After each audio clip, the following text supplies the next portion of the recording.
Fawailul lil musallin, celakalah orang yang solat.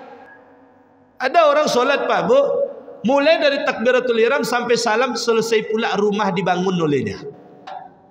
Dia beribadah bukan karena takut neraka, bukan karena takut sanksi dan hukuman. Dia beribadah bukan lagi mengejar pahala dan mengharapkan surga. Dia beribadah mengharapkan cinta dari Allah dan ridhonya Allah. Dan mereka yakin bahwa mereka akan kembali kepada Tuhan mereka. Jadi kalau ibaratnya Pak Bu, rasul-rasul kan mati sudah solat tulih. Mukmin yang akan sukses itu adalah mukmin yang mereka itu khusyuk dalam mendirikan solatnya. Sampai pernah Rasul menegur dengan mengatakan, ada seorang makmum sedang solat, dia megang-megang jenggotnya, mengusap-usap jenggotnya. Apa kata Rasul? Andaikan dia khusyuk solat, pasti tangannya tidak akan ada bergerak mengusap jenggotnya. Ada orang yang dia, mohon maaf, tasawufnya tasawuf tanggung Pak Bu, lah bersuluk kian kemari, tapi fikih tak dipelajari dengan baik. Salat sunat tahiyatul masjid dia, begitu salat sunat tahiyatul masjid 30 detik selesai. Baca pewana di mana tegak lurus, ruku, i'tidal, yang dengan tumak ninahnya itu di mana? Bacaan-bacaannya la putui makrifat. Dek la putui makrifat tu Pak Bu, bacaan tu Allah ya Allah, Allah, Allah, Allah, Allah.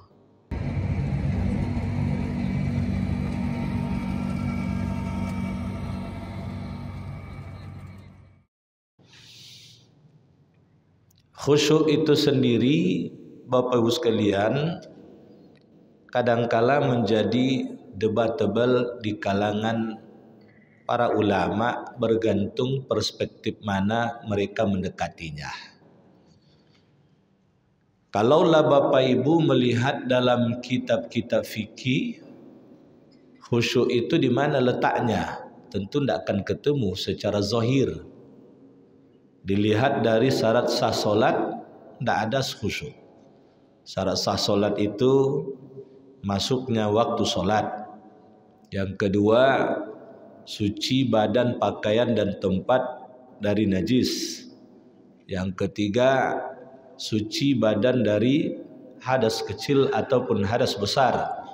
Yang kelima, menghadap kiblat. Yang keempat, menghadap kiblat. Yang kelima, menutup aurat. Tidak ada poin khusyuk. Tapi kalau sempat pula ahli fikih mengatakan syarat sah solat itu harus khusyuk, jangan-jangan solat kita tidak ada yang sah. Memastikan khusyuk dari awal sampai akhir sekalian sangat luar biasa. Kadangkala godaannya luar biasa berat. Apa yang terlupa sebelum solat tu Pak Bu, ketika solat tu tak konangnya. Kunci hilang sedang solat, berjumpanya Pak Bu. Maka ada guyonan orang kadangkala, tapi ini sekedar guyonan saja Pak Bu. Jadi kalau ada yang terlupanya buat solatnya, sedang solat tu terkonang tu nanti. Tapi mudah-mudahan tak. Kalau tengok wajah-wajah jamaah Masjid Al-Muhajirin, tak. Ini wajah-wajah khusyuk semua ni. Amin ya rabbal alamin. Kalau kita lihat dalam rukun solat, dari kecil kita belajar rukun solat itu ada berapa? 13. Yang nomor 13-nya tertib. 1 sampai 12 kalau dikelompokkan bisa dikelompokkan jadi 2. Ada rukun perkataan, ada rukun perbuatan. Mana rukun perkataan? Rukun perkataan itu diantaranya pertama adalah niat, yang kedua takbiratul ihram, kalimat Allahu Akbar pembuka solat itu. Itu rukun perkataan itu. Yang ketiga membaca surat Al-Fatihah. Yang keempat membaca tahiyat. Yang kelima membaca solawat. Yang keenam mengucap atau membaca salam. Jadi yang namanya rukun perkataan Pak Bu, berarti ada huruf di sana, ada kata di sana, ada kalimat atau ayat yang kita lafalkan. Kalau bahasanya dilafalkan, berarti bibir bergerak, lidah bergoyang. Maka jangan sampai terjadi begitu solat mulai sampai salam mulutnya terkunci saja. Dia solat.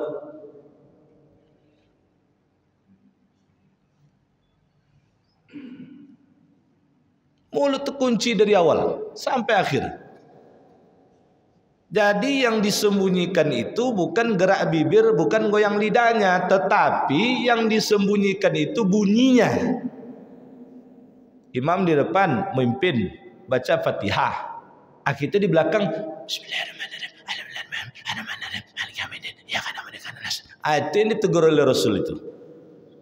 Pernah Rasul sedang solat jadi imam, Rasul membaca Al-Fatihah, di belakang ada pula makmum tandingan baca Fatihah cepat.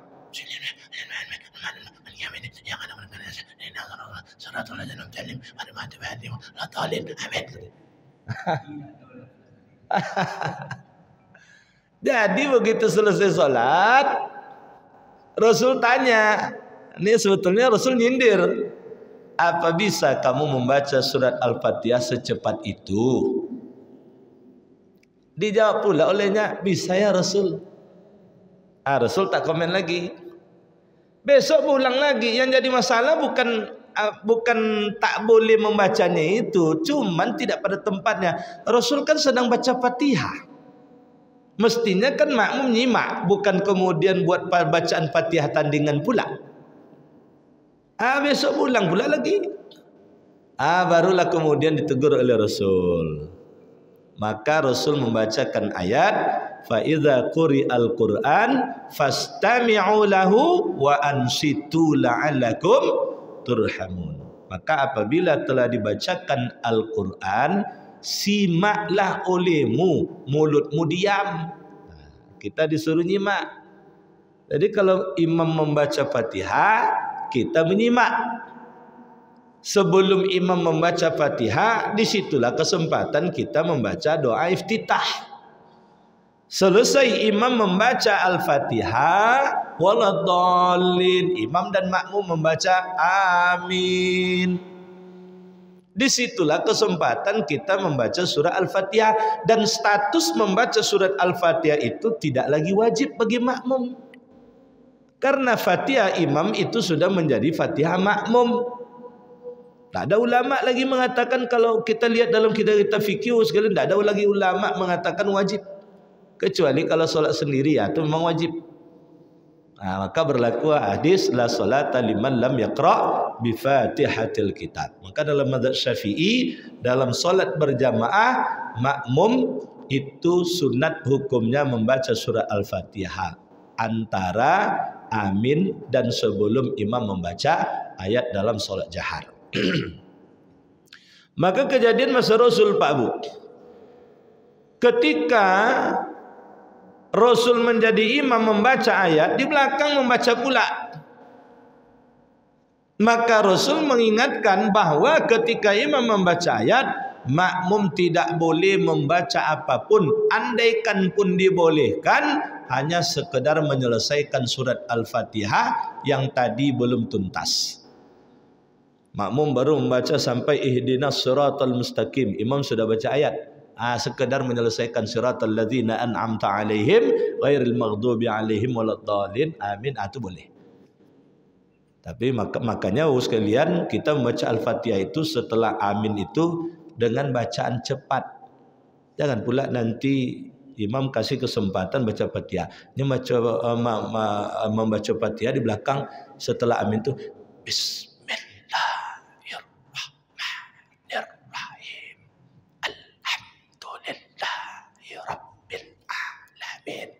imam baca inna atoinanya Pak Bu. Itu sampai Malik Yaumiddin lah selesai itu baca inna atoina imam.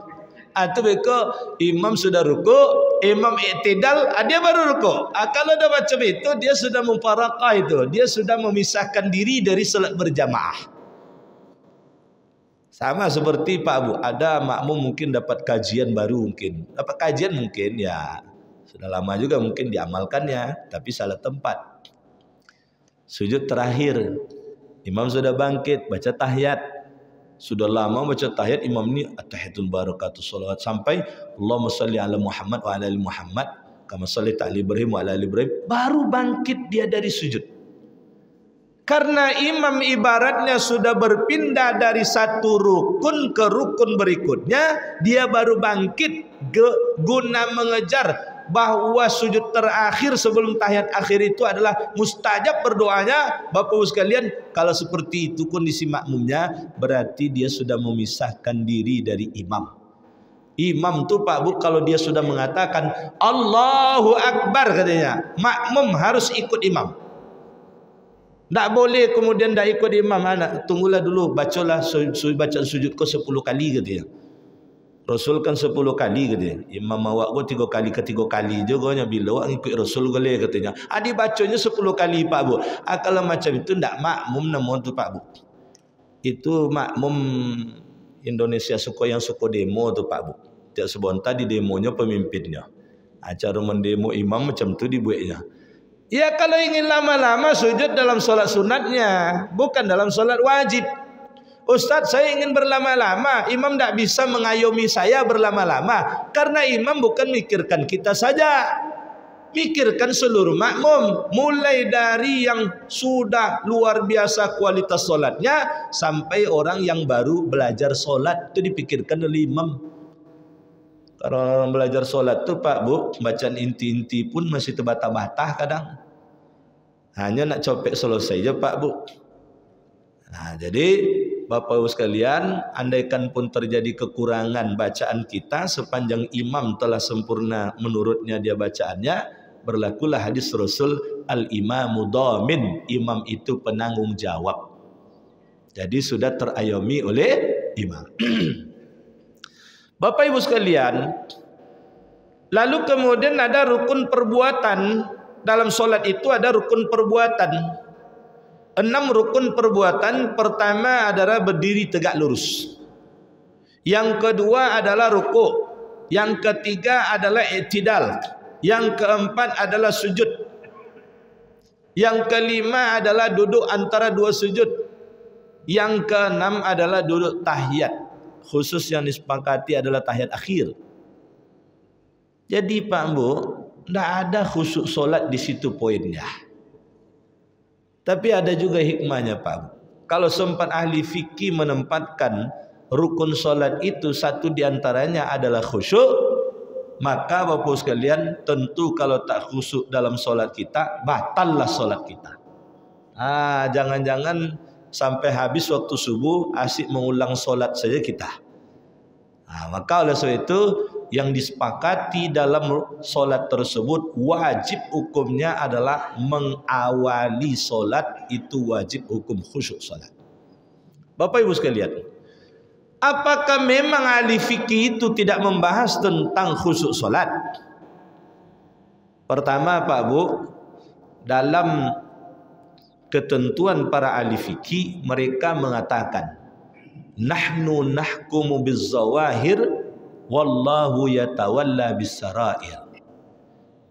Kata para ahli fikih, kami menghukum atau menetapkan hukum berkaitan dengan yang zahir, sedangkan urusan batin tak kewenangan kami untuk menentukan hukumnya. Itu adalah menjadi urusan Allah. Walaupun begitu Pak Bu, secara isyarat para ahli fikih sesungguhnya memberikan perhatian khusus tentang khusyuk solat. Contoh Pak Bu, bahwa ketika kita mendirikan solat tidak boleh melakukan gerakan-gerakan yang tidak ada hubungannya dengan solat. Sampai pernah Rasul menegur dengan mengatakan ada seorang makmum sedang solat, dia megang-megang jenggotnya, mengusap-usap jenggotnya. Apa kata Rasul? Andaikan dia khusyuk solat, pasti tangannya tidak akan ada bergerak mengusap jenggotnya. Yang kedua Pak Bu, dalam kajian fikih, semua rukun perbuatan yang telah disebutkan tadi dalam pandangan mazhab Syafi'i itu wajib disertai dengan tumakninah. Tumanina itu artinya bertenang diri. Jadi kalau ada orang solat tidak tenang Pak Bu, cepat-cepat solatnya. Macam solat tahu yoyo Pak Bu. Yoyo kalau rusak tali Pak Bu, nya tidak bisa bertenang di bawah dong. Begitu diturunkan ke bawah, sap langsung naik dia Pak Bu. Jadi kalau orang sholat macam yoyo tu Pak Bu, yoyo yang rusak tu, Allahu Allahu Akbar katanya. Itu kalau macam tu Pak Bu, seluruh rukun perbuatannya itu sudah rusak itu. Seluruh rukun perbuatannya batal. Karena tidak ada tumakninah. Jadi itu makanya saya sebutkan Pak Bu, bahwa persoalan khusyuk solat ini memang secara tersurat tidak dibahas dari kajian fikih, tapi ahli fikih secara tersirat dia mengingatkan. Bukanlah tidak penting khusyuk solat itu menurut ahli fikih. Cuman kita yang belajar fikih Pak Bu, kalau hanya belajar poin-poin fikih, maka kemudian khawatirnya kita solat hanya sekedar menyelesaikan rukun solat. Sama juga kalau mendekati masalah khusyuk solat ini dengan pendekatan tasawuf, dia tidak pelajari fikih, maka rukun-rukun perbuatan dan rukun perkataan bisa jadi tak selesaikan olehnya. Ada orang yang dia, mohon maaf, tasawufnya tasawuf tanggung Pak Bu, lah bersuluk kian kemari, tapi fikih tak dipelajari dengan baik. Salat sunat tahiyatul masjid dia, begitu salat sunat tahiyatul masjid 30 detik selesai. Baca pewana di mana tegak lurus, ruku, i'tidal yang dengan tumak ninahnya itu di mana? Bacaan-bacaannya la putui makrifat. Dek la putui makrifat tu Pak Bu, bacaan tu Allah ya Allah Allah Allah Allah Allah. Kan solat itu li zikri, untuk ingat kepada aku kata Allah. Dek la putui makrifatnya ingat pada Allah Pak Bu. Seluruh yang zahir-zahir diabaikan olehnya. Karena orang tasawuf seringkali membahas persoalan batiniahnya saja. Sama misal Pak Bu begini. Ini ibaratnya orang fikih dengan orang tasawuf memahami tentang zakat kambing. Berapa zakat dari 40 ekor kambing?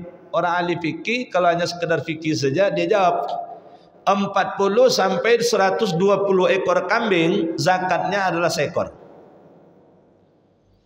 Kalau ditanyakan kepada ahli tasawuf atau orang yang tasawuf tapi kemudian tak dalami fikih, berapa zakat dari 40 sampai 120 ekor kambing? Oh, 40 sampai 120 berapapun ekor kambing yang kalian punyai, berapa kambing pun kalian punyai, semuanya milik Allah. Jadi bahas-bahas itunya. Itu milik Allah sadodo dia. Tak ada milik kalian dah. Kau ada minta 10, 10, 20, 20. Kau minta sado, itu punya Allah tu. Tak ada hak kalian untuk menentukannya. Ini kan kacau jadi ya Pak Bu. Maka Bapak Ibu sekalian, oleh sebab itu Al-Quran menengahi semua persoalan tersebut. Maka khusyuk solat ini dalam pandangan Al-Quran sangatlah penting Bapak sekalian. Di dalam surat Al-Mu'minun, dari awal surat Al-Mu'minun itu surat ke-23, Allah berfirman, Qad aflahal mu'minun. Sungguh beruntunglah orang-orang yang beriman. Bahasa agak kerennya, sungguh sukseslah orang-orang yang beriman. Siapa orang beriman yang sukses tersebut? Satu persatu disebutkan ciri-cirinya oleh Allah melalui ayat berikutnya. Tapi menariknya Pak Bu, poin pertama Allah sebutkan allazina hum fi salatihim khashi'un. Mukmin yang akan sukses itu adalah mukmin yang mereka itu khusyuk dalam mendirikan solatnya. Jadi kalau tidak khusyuk Pak Bu, kuat dugaan akan sukses. Andaikan pun sukses secara materi Pak Bu, boleh jadi Bapak Ibu sekalian, suksesnya itu seperti suksesnya Qarun. Banyak harta, tapi tidak mendatangkan kebahagiaan, tidak mendatangkan ketenangan.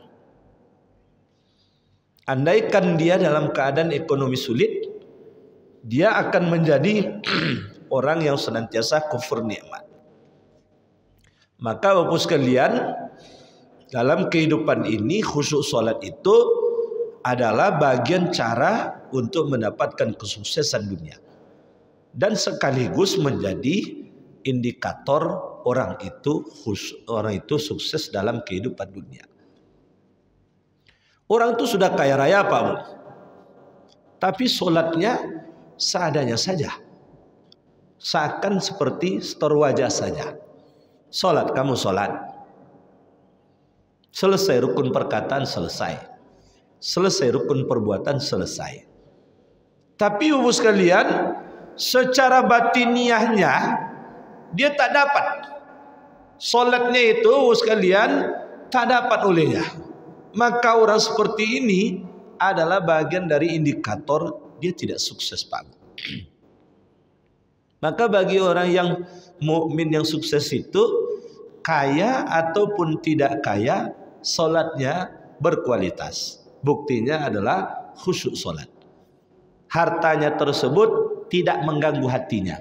Persoalan khusyuk solat ini kan terletak di hati Pak. Ya kalau kemudian hatinya terganggu oleh urusan-urusan dunianya, apakah disebabkan karena hartanya, apakah disebabkan karena jabatannya, apakah disebabkan karena keluarga anak keturunannya, apakah disebabkan karena urusan-urusan keduniaannya, berarti khusyuk solatnya tidak dapat lagi Pak. Sementara dalam solatnya dia selalu mengikrarkan inna solati wa nusuki wa mahyaya wa mamati lillahi rabbil alamin. Sungguhnya solatku, ibadahku, hidupku, matiku karena Allah Tuhan sekalian alam. Tapi dalam solat ternyata hatinya didominasi oleh bisnisnya, didominasi oleh cinta dunianya. Maka sekalian Allah sebutkan mukmin yang sukses itu adalah mukmin yang khusyuk solatnya. Maka khusyuk solat ini tentu menjadi poin penting yang harus kita usahakan. Nah, bagi mereka yang tidak khusyuk solat, mereka ini tentu adalah orang-orang yang dikecam oleh Allah. Ara'aital ladzi yukazzibu biddin. Tahukah engkau siapa pendusta agama tersebut, kata Allah. Fadzalikal ladzi yad'ul yatim. Itulah mereka yang menghardi anak yatim. Wala yahuddu ala ta'amil miskin. Mereka yang tidak mau atau mereka yang tidak mau menganjurkan orang untuk memberi makan orang miskin. Jangankan dia yang ngasih makan, nganjurkan orang untuk memberi makan orang miskin saja tidak mau. Fawailul lil musallin. Celakalah orang yang solat. Ini Pak Bu, kenapa Allah tidak sebutkan fawailul lil muqimis shalah? Kalau fawailul lil muqimis shalah, celakalah bagi orang yang mendirikan salat. Tapi redaksinya adalah fawailul lil musallin. Celakalah bagi orang yang salat. Salat Pak Bu, tapi dia tidak kategorinya mendirikan salat.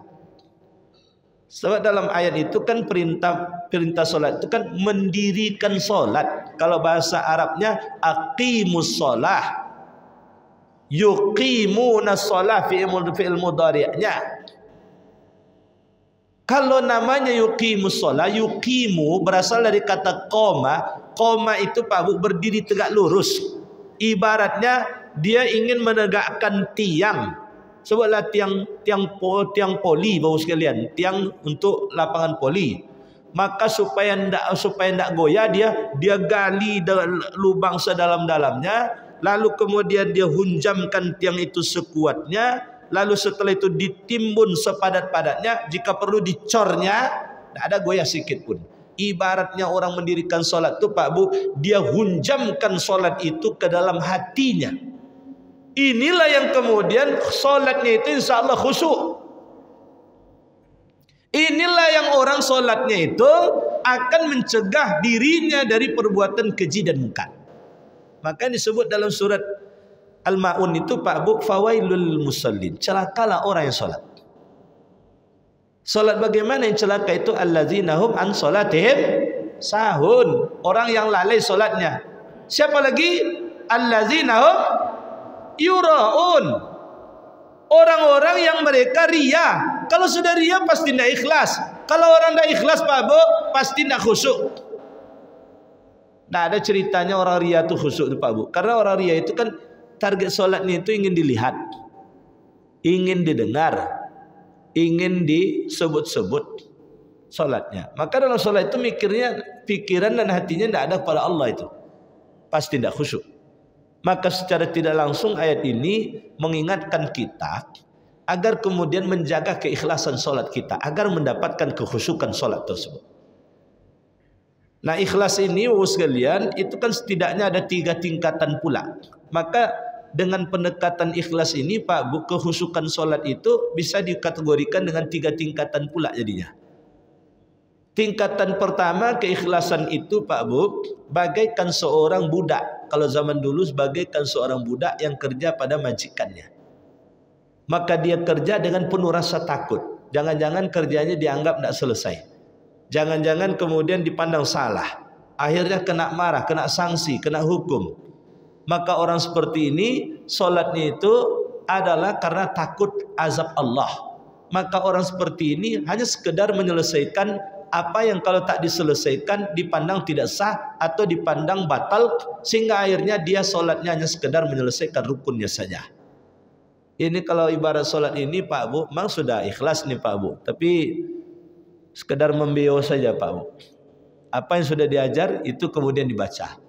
Paham tak paham itu dibaca. Nah, yang kedua, keikhlasan yang lebih tinggi dari itu bahasanya dalam hadis seperti at-tujar, seperti pedagang. Pedagang itu ketika berdagang dia kaji berapa modalnya, berapa jual belinya, berapa keuntungannya. Maka orang seperti ini ketika sholat dihitung-hitungan itu. Kalau saya sholat berjamaah 27, kalau sholat sendiri 1, berarti beruntung saya ini. Kalau saya sholat ke masjid, langkah kaki kanan menggugurkan dosa, langkah kaki kiri mengangkat derajat. Kalau saya sholat di masjid, fadilahnya sangat besar, karena ini bagian dari memakmurkan masjid, bagian ciri keimanan, surganya menanti-nanti. Jadi kajian itu saja, pamrih ini Pak Bu. Tapi sudah lebih bagus sholatnya.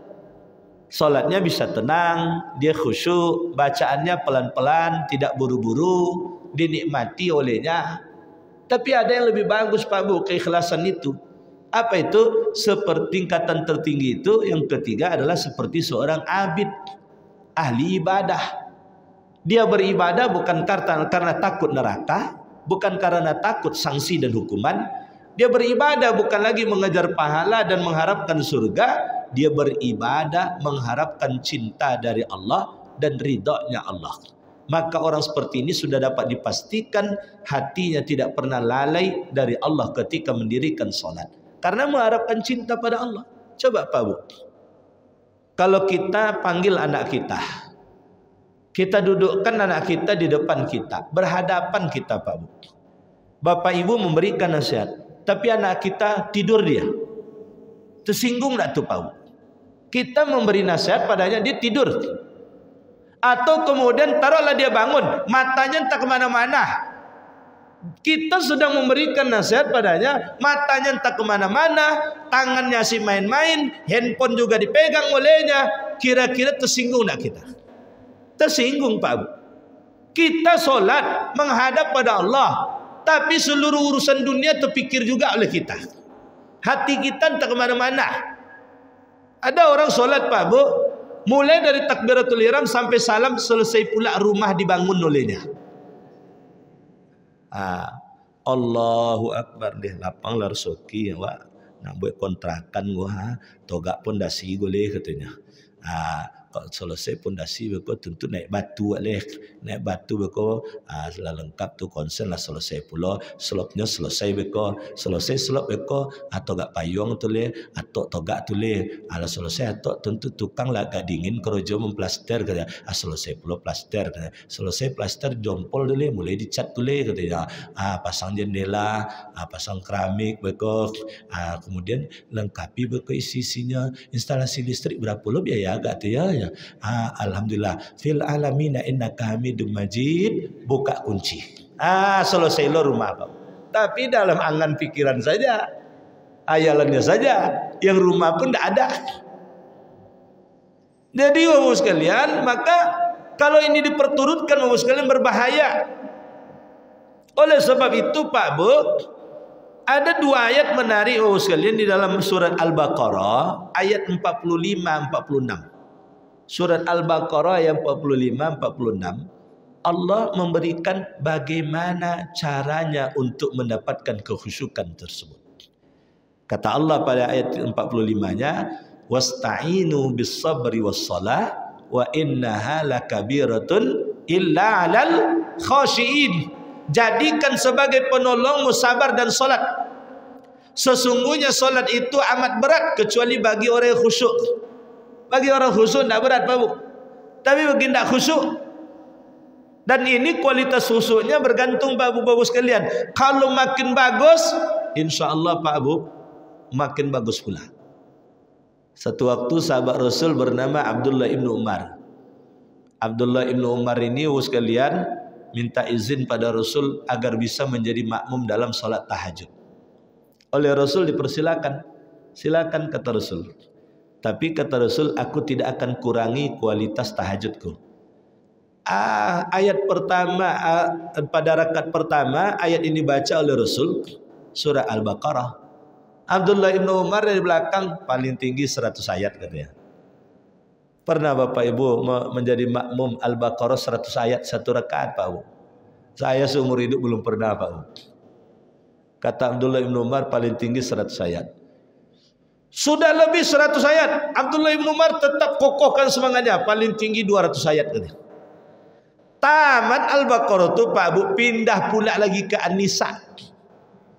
Dalam riwayat lain disebutkan pindah ke Ali Imran. Malah dalam riwayat lain disebutkan Al-Baqarah, Ali Imran, An-Nisa selesai satu rakaat. Bapak Ibu sekalian. Kira-kira ada enggak jamaah kita yang kalau hidup Rasul mau ngikut nak? Jadi satu waktu Pak Bu, ya kalau cerita tadi setelah selesai itu Abdullah bin Umar tidak pernah minta izin ikut makmum Rasul lagi sholat tahajud Pak Bu. Memang merasa ya. Padahal umur Abdullah bin Umar itu Pak Bu, ketika Rasul meninggal saja dia baru 15 atau 16 tahun umurnya. Berarti ketika dia minta izin jadi makmum tuh masih di bawah itu umurnya itu Pak Bu. Rasul berarti ya sekitar 50-an ke atas atau 60 mungkin. Jadi Bapak sekalian tidak sanggup dia. Kenapa Rasul bisa menikmati seperti itu? Karena kualitas khusyuknya. Kalau tidak khusyuk Pak Bu, inna a'tayna dibaca di imam Pak Bu surah Al-Baqarah dia waktu Pak Bu. Lama bona goma katanya. Imam pakai irama pula sekali nak atena. Lama bona. Padahal nak atena tidak ada surat yang lebih ringkas dari itu lagi Pak Bu. Jadi Bapak Ibu hadirin wal hadirat rahimakumullah. Maka kekhusyukan solat itu sangat berat. Solat itu sangat berat kecuali bagi orang yang khusyuk kata Allah. Kalau tak khusyuk akhirnya berat sekali. Jadi beban.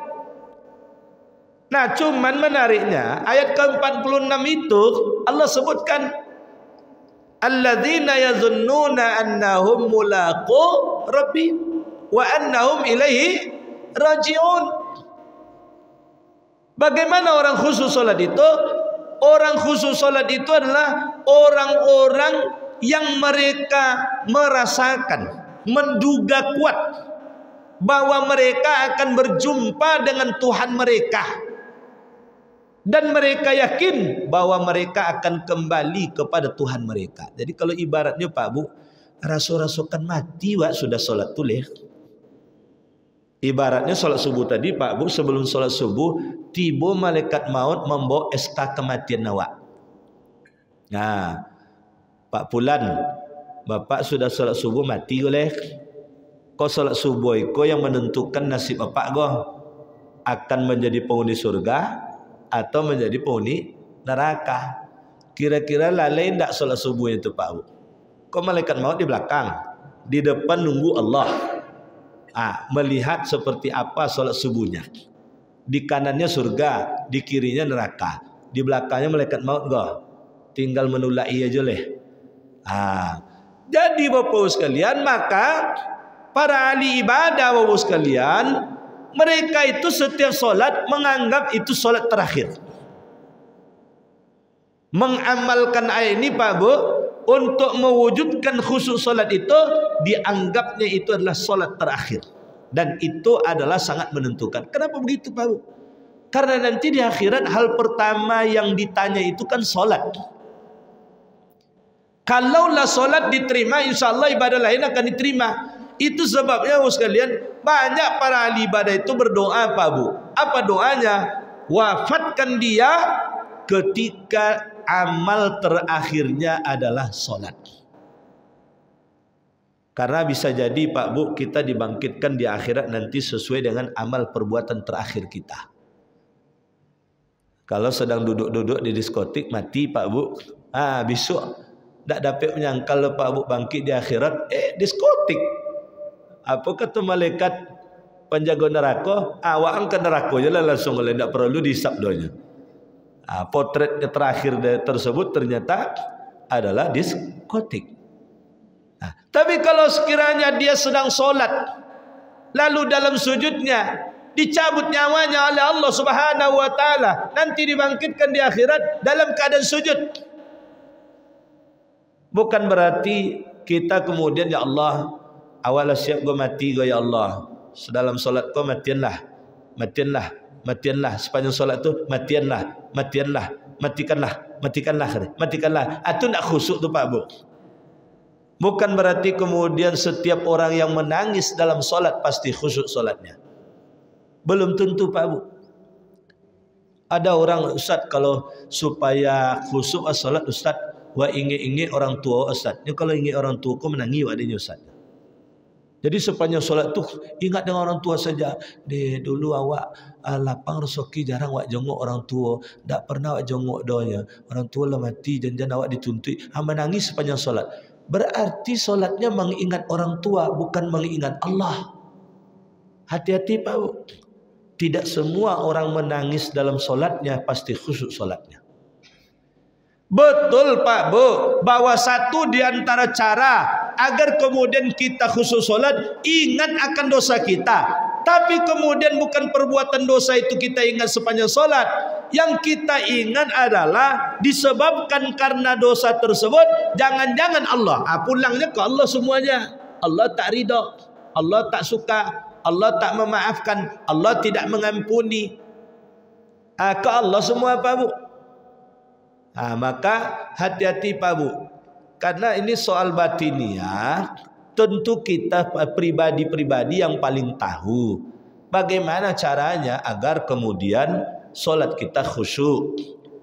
Nah, maka satu di antara cara yang diajarkan oleh Allah di dalam surah Al-Baqarah ayat 46 tersebut, seakan-akan kita meyakini az-zan itu Pak Bu, di atas az-zan itu yakin lagi. Jadi ada 4 istilah yang harus kita pahami Pak Bu. Yakin, zon, syak, dan waham. Kalau waham itu 25% cuman dalam hati Pak Bu. Kalau syak itu 50-50. Maka terjemahan syak itu ragu. 50-50. Kalau zon sudah 75% mendekati yakin. Kalau yakin itu sudah 100%. Jadi Pak Bu, allazina yazunnuna annahum mulaqu rabbihim, yazunnu digunakan di situ. Kenapa yazunnun Pak Bu?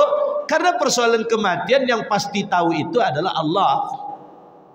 Cuman Pak Bu, kita menduga kuat, jangan-jangan setelah ini saya mati nih, setelah ini. Sementara amal saya akan dihisab. Maka amal solat saya ini menentukan nasib saya di sisi Allah.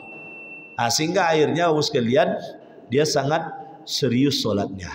Keseriusan itu dibuktikan dalam bentuk kekhusyukan dia dalam mendirikan solatnya.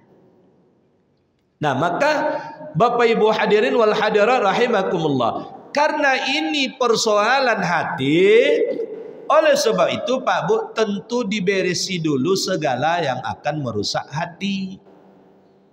Misal perangai dan perbuatan kita. Mulailah kita dari hari ini kalau ingin mendapatkan kekhusyukan solat itu, lisan kita dijaga. Jangan lagi suka bergunjing, jangan berdusta, jangan memfitnah, jangan adu domba, jangan memaki, jangan menghina. Lalu Bapak sekalian, perbuatan kita dijaga, jangan sampai menzalimi orang, jangan sampai kita makan yang haram. Sebab kalau kita makan yang haram Pak Bu, jangankan khusyuk solat, 40 hari setelah kita masukkan makanan yang dihasilkan dari hasil yang haram ke dalam tubuh kita, menyebabkan ibadah kita tidak diterima atau tak sampai pahalanya kepada Allah Subhanahu wa taala.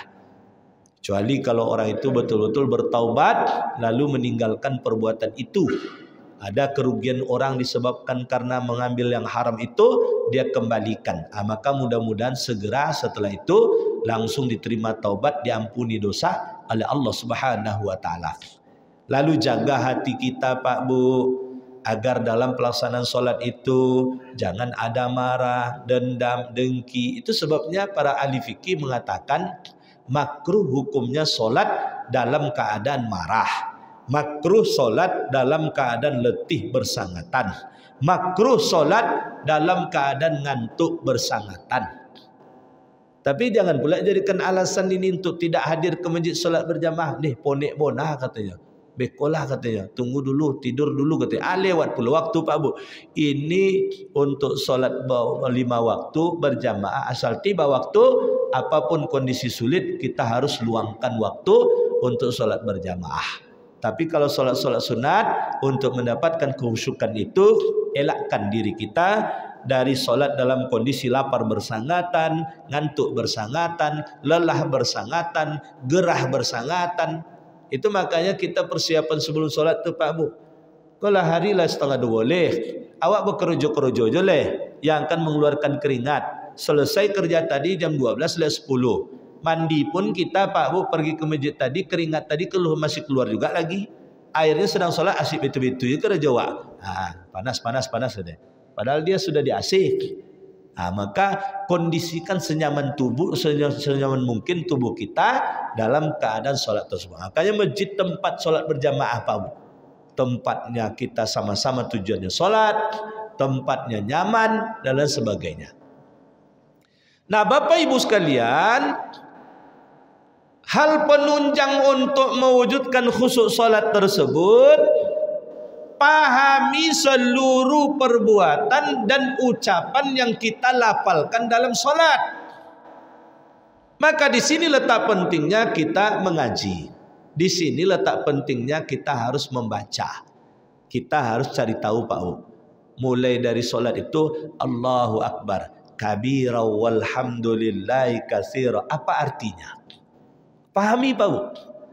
Surat Al-Fatihah itu Pak Bu, benarkan bacaannya. Mulai dari bacaan bismillahnya itu sampai waladdallin, karena itu rukun perkataan. Kalau rukun perkataan salah Pak Bu, saya khawatirnya jangan-jangan solat kita tak diterima.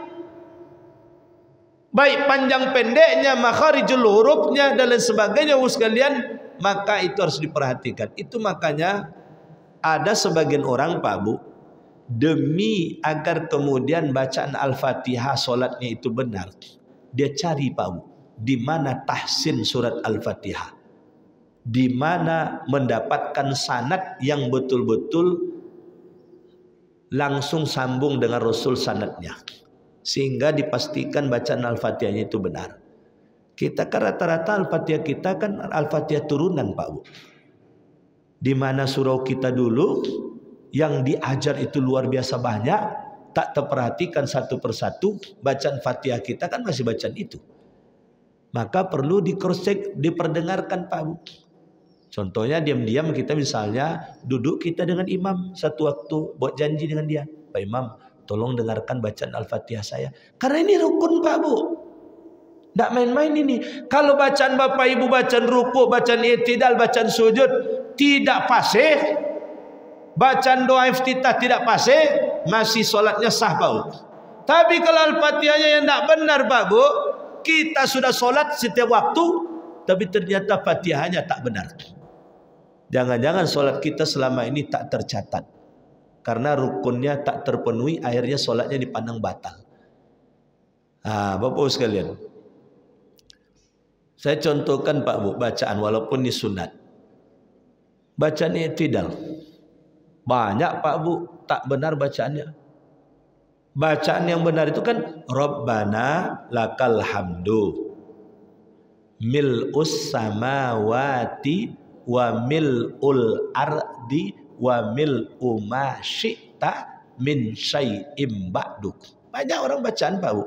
Rabbana lakal hamdu, Rabbana lakal hamdu milhu samawati wa milhul ardi wa milhu ma syi'ta min syai'im ba'du. Jadi huruf H.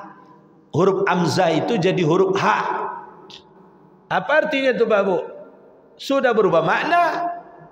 Untungnya ini masih hal yang sunat. Tapi kalau yang wajib surah Al-Fatihah, maka kalau mohon maaf Pak Bu, saya tidak ada maksud apa-apa. Kalau perlu Bapak Ibu, ibaratnya setoran hafalan surah Al-Fatihah ke imam, supaya bisa didengar oleh imam Pak Bu. Mana yang salah biar dibetulkan, supaya tidak ketahuan oleh orang. Cari waktu ketika kita sendiri. Imam kira-kira bila kok perlu di kamar biar didengar oleh imam. Karena ini rukun sholat Pak Bu.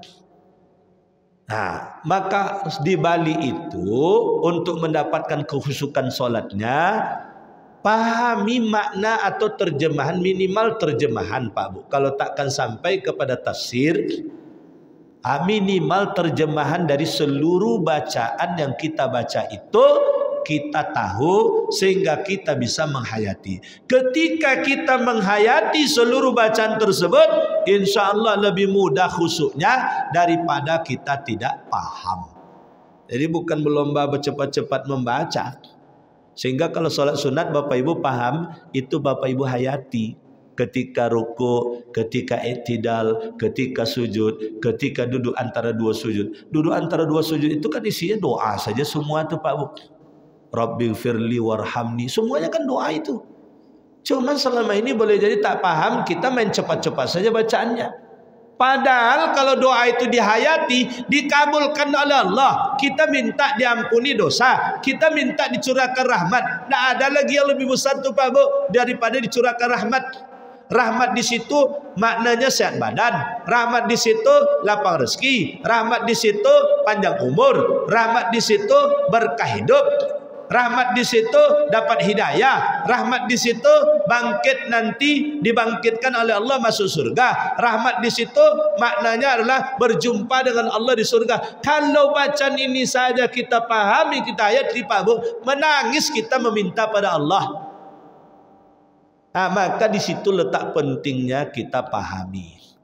Oleh sebab itu Pak Bu, saya menganjurkan pada diri saya dan kita semua, selesai kajian ini, kalau tak ada buku di rumah, beli buku itu. Paling harganya mungkin paling mahal 20.000 cuman tuh Pak Bu.